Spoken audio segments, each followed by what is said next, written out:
నేను fee reimbursement పైన Ramachandra BJP అధ్యక్షుడు కూడా నిరాహార దీక్ష కూర్చున్నారు. 2 రోజులు దీక్షలు కూర్చుంటాను. ఖచ్చితంగా ఫీజు రియంబర్స్మెంట్ వచ్చే వరకు, ప్రభుత్వాన్ని మెడలు వంచే వరకు కూడా పోరాటం చేస్తాను కూడా మాట్లాడుతారు. ఎట్లా చూస్తారు ఈ వ్యాఖ్యల్ని, అసలు ఆ దీక్ష నిర్వహిస్తారు?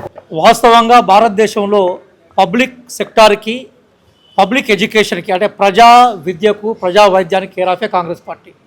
భారతదేశంలో మీరు ఏ ఊరికి పోయినా, ఏ వాడకు పోయినా మీకు ఒక స్కూల్ కనబడుతుంది. మీరు ఏ బ్లాక్కు పోయినా, ఏ మండల కేంద్రం పోయినా మీకు కాలేజీ కనబడుతుంది. మీరు ఏ జిల్లా కేంద్రానికి పోయినా ఒక యూనివర్సిటీ కనబడుతుంది. వీటన్నిటిని ఏర్పాటు చేసిందే కాంగ్రెస్ పార్టీ. కాంగ్రెస్ పార్టీ ఐడియాలజీలోనే పబ్లిక్ సెక్టార్ కాపాడడం, స్కాలర్షిప్లు ఇవ్వడం, విద్యార్థులను ఆదుకోవడం ఉంటుంది. భారతీయ జనతా పార్టీ పచ్చి ప్రైవేటైజేషన్ సపోర్ట్ చేసే పార్టీ. అదాని, అంబానీ బీచ్ మే ప్రధాని. ఒకప్పుడు వాజ్పేయి గారు ప్రధానమంత్రిగా ఉన్నప్పుడే డిస్ఇన్వెస్ట్మెంట్ అనే ఒక మినిస్ట్రీని పెట్టి, అరుణ్ శౌరిని మినిస్టర్గా పెట్టి పబ్లిక్ సెక్టార్ నుంచి పెట్టుబడులను ఉపసంహరించుకున్న పార్టీ అది. కాబట్టి అది పూర్తిగా పెట్టుబడిదారులకు, ధనవంతులకు అనుకూలమైన పార్టీ. ఈరోజు స్కాలర్షిప్ సిస్టాన్ని తీసుకొచ్చింది మేమే కదా. ఈరోజు రాజశేఖర రెడ్డి గారి పీరియడ్లోనే కదా ఈరోజు ఇంజనీరింగ్ కాలేజీలను కానీ పబ్లిక్ సెక్టార్ సంబంధించిన విద్యా వ్యవస్థలను రక్షించిన పార్టీ మాదే కదా. కాబట్టి మాకు టీఆర్ఎస్ ఎలియాస్ బీఆర్ఎస్ యొక్క పాపాలు ఏవైతున్నాయో వాటి మళ్ళీ మా మీద పడింది. మేము మెల్లమెల్లగా వాటి నుంచి బయటకు వస్తూ ఉన్నాం. చాలా క్లియర్గా గౌరవ ముఖ్యమంత్రి గారు మాట్లాడినారు. ఏం మాట్లాడారంటే, ఏ బకాయిలు అయితే ఉన్నాయో దశల వారీగా మేము ఇస్తామని చెప్పారు.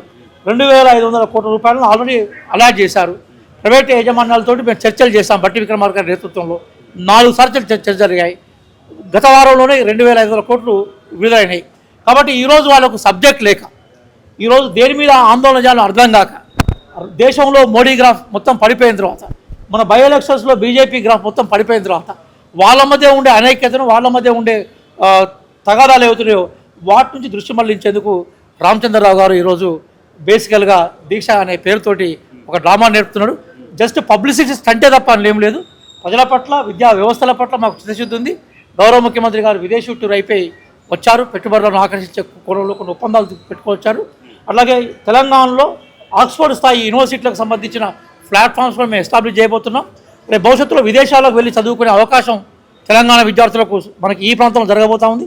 కాబట్టి వీటన్నింటినీ డైవర్షన్ పాలిటిక్స్ కోసం మాత్రమే ఈరోజు బీజేపీ పెద్దలు రామచంద్రరావు గారు ఈరోజు ఆ డైవర్షన్ పాలిటిక్స్ కోసం దీక్షాన్ని డ్రామా చేస్తున్నారు తప్ప దాంట్లో ఏమీ లేదు. మరొక అంశం మాట్లాడుతూ, పేద మధ్యతరగతి వాళ్ళకు అసలు విద్యను దూరం చేసేటువంటి కుట్ర జరుగుతుంది కాంగ్రెస్ పట్ల. అందుకే చాలా స్కూల్స్, అంటే దాదాపు 2,000కు పైగా స్కూళ్ళను కూడా తీసేటువంటి పరిస్థితులు రాబోతున్నాయి తెలంగాణ కూడా మాట్లాడుతూ ఉన్నాడు. ఇప్పుడు కొన్ని వాస్తవాలు తెలవాల్సింది. అసలు ఈ దేశంలో గవర్నమెంట్ స్కూళ్ళను పెట్టింది ఎవరు? కాంగ్రెస్ పార్టీ కదా.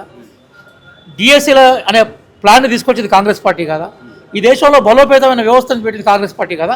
కొన్ని అంశాలు ఏంటంటే, మారుతున్న పరిస్థితులకు అనుగుణంగా విద్యా సంస్థలు మారినప్పుడు అడ్మిషన్స్ అయ్యే అవకాశం లేదు. అందుకోసమే వెరీ రీసెంట్గా మేము విద్యా కమిషన్ వేసాం. ఈరోజు మనము గల్లీ నుంచి ఢిల్లీ వరకు పోవాలనుకున్నా కూడా, లేదా స్థానిక నుంచి అంతర్జాతీయ వైపు పోవాలనుకున్నా కూడా, లోకల్ నుంచి గ్లోబల్ వైపు పోవాలన్నా కూడా ఇంగ్లీష్ మీడియం ఎడ్యుకేషన్ అనేది చాలా కీలకమైనది. ఇది వాస్తవం. మన దగ్గర వ్యవస్థల్ని, విద్యా సంస్థల్ని క్రమక్రమంగా ఇంగ్లీష్ వైపు తీసుకుపోయే క్రమంలో విద్యా సంస్థలను కాపాడే ప్రయత్నాన్ని మనం చేస్తున్నాం. అందుకోసమే 6 రూట్లలో మోడల్ స్కూల్స్ ఎస్టాబ్లిష్ చేశాం. అడ్మిషన్లకు ఎంత పోటీగుతో మీరు చూడండి. ఎక్కడైతే ఇంగ్లీష్ మీడియంతో కూడుకున్న ఇంగ్లీష్ మీడియం, తెలుగు మీడియం 2 స్కూళ్ళు ఎస్టాబ్లిష్ చేశామో అక్కడ అడ్మిషన్లు కాపాడబడ్డాయి. బట్ అడ్మిషన్లను కాపాడుకోవడం కోసం తీసుకురావాల్సిన గ్రాస్ రూట్ మార్పుల కోసం కాంగ్రెస్ ప్రభుత్వం చిత్తశుద్ధితో ఉంది.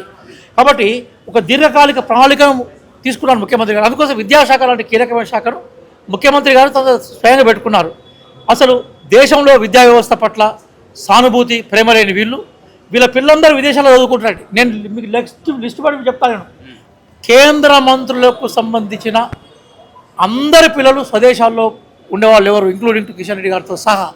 కాబట్టి విదేశాల్లోకి పోయి చదువుకునే వీళ్లకు స్వదేశీ విద్య మీద, స్వదేశీ విద్యా వ్యవస్థల మీద మాట్లాడే నైతికత లేదు.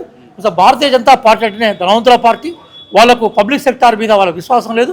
మేము ఖచ్చితంగా పబ్లిక్ సెక్టార్లో ఏ మార్పులు అయితే రావాలో వాటి కోసం మేము ప్రిపేర్ అయి ఉన్నాం. గౌరవ ముఖ్యమంత్రి గారు స్వయంగా గవర్నమెంట్ స్కూళ్ళల్లో చదువుకొని ఈరోజు విద్యాశాఖను నిర్వహిస్తున్న వ్యక్తి.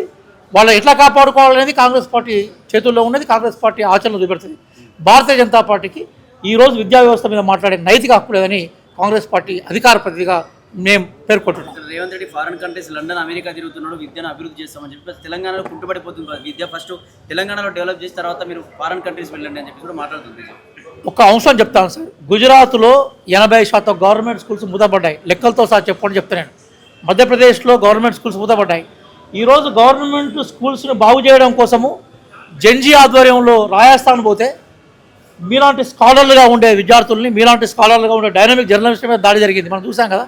పశువుల కొట్టంలో అక్కడ స్కూల్ జరుగుతున్నాయి. ఇక్కడ కనీసం మనకు 1986 ఎడ్యుకేషన్ కమిషన్ ఆ రోజు మనకు ఆపరేషన్ బ్లాక్ బోర్డు, అంటే ఆ రోజు రాజీవ్ గాంధీ గారి ప్రొద్దులంతో వచ్చి ఆపరేషన్ బ్లాక్ బోర్డు కనీసం ప్రతి ఊళ్ళో ఒక పర్మనెంట్ స్ట్రక్చర్తో కూడిన బిల్డింగ్ తీసుకొచ్చింది. బీజేపీ పాలిత రాష్ట్రాలైన బీమార్ రాష్ట్రాలు, బీహార్ కావచ్చు, మధ్యప్రదేశ్ కావచ్చు, ఉత్తరప్రదేశ్ కావచ్చు, రాజస్థాన్ కావచ్చు, మొత్తం గవర్నమెంట్ విద్యా వ్యవస్థనే మొత్తం కుప్పకూలిపోయింది. దాన్ని ప్రశ్నించి చూపెట్టడానికి ప్రయత్నం చేసిన జర్నలిస్టుల మీద దాడులు జరిగాయి. కాబట్టి భారతీయ జనతా పార్టీ అపహాస్యంతో కూడుకున్న వ్యాఖ్యలు చేస్తూ ఉంది, వ్యంగ్యంతో కూడుకున్న వ్యాఖ్యలు చేస్తూ ఉన్నది. ఈరోజు గౌరవ ముఖ్యమంత్రి ఉన్నత విద్యా అవకాశాల కోసం వేరే దేశాలకు పోయి లక్షలాది కోట్లాది రూపాయలని ఆ దేశాలకు అప్పచెప్పే వాళ్ళు ఆ దేశ యూనివర్సిటీని ఇక్కడికి బోర్డుల రూపంలో రావడం లేదంటే ఇక్కడ సంపద మిగిలే అవకాశం ఉంటుంది, విద్యార్థులకు అవకాశాలు ఉంటాయనే ఉద్దేశంతో వారు పర్యటన చేశారు. కాబట్టి వారి MOUలన్నీ కూడా memorandum of understandings with all universities అన్నీ కూడా ఇక్కడ విద్యా వ్యవస్థను బలోపేతం చేస్తున్నాయి. భారతీయ జనతా పార్టీని నేను ఛాలెంజ్ చేస్తున్నాను. తెలంగాణ స్కూల్స్ని మనం చెక్ చేద్దాం, అట్లాగే ఉత్తరప్రదేశ్ స్కూళ్ళని చెక్ చేద్దాం, తెలంగాణ స్కూళ్ళని చెక్ చేద్దాం, అట్లాగే మధ్యప్రదేశ్ స్కూళ్ళని చెక్ చేద్దాం, కేరళ స్కూళ్ళని చెక్ చేద్దాం, తమిళనాడు స్కూళ్ళని చెక్ చేద్దాం. మీరు వెళ్ళి మీరు పరిపాలిస్తున్న బీమార్ రాష్ట్ర స్కూల్ చెక్ చేయండి. ఏ స్కూల్లో స్టాండర్డ్ ఉంది, ఏ స్కూల్లో విద్యా ప్రమాణాలు బాగున్నాయో చెక్ చేస్తే మీ దొల్లతనం బయటకు వస్తుంది. భారతీయ జనతా పార్టీ తన వైఫల్యాలను కప్పిపుచ్చుకోవడం కోసం, తన మోడీ ఫెయిల్యూర్స్ నుంచి బయటపడడం కోసము కాంగ్రెస్ పార్టీ మీద అసందర్భమైన అవాస్తవమైన ఆరోపణలు చేస్తుంది కనుక మేము కాంగ్రెస్ పార్టీగా మేము చెప్తున్నాం. వాళ్ళ ఆరోపణలు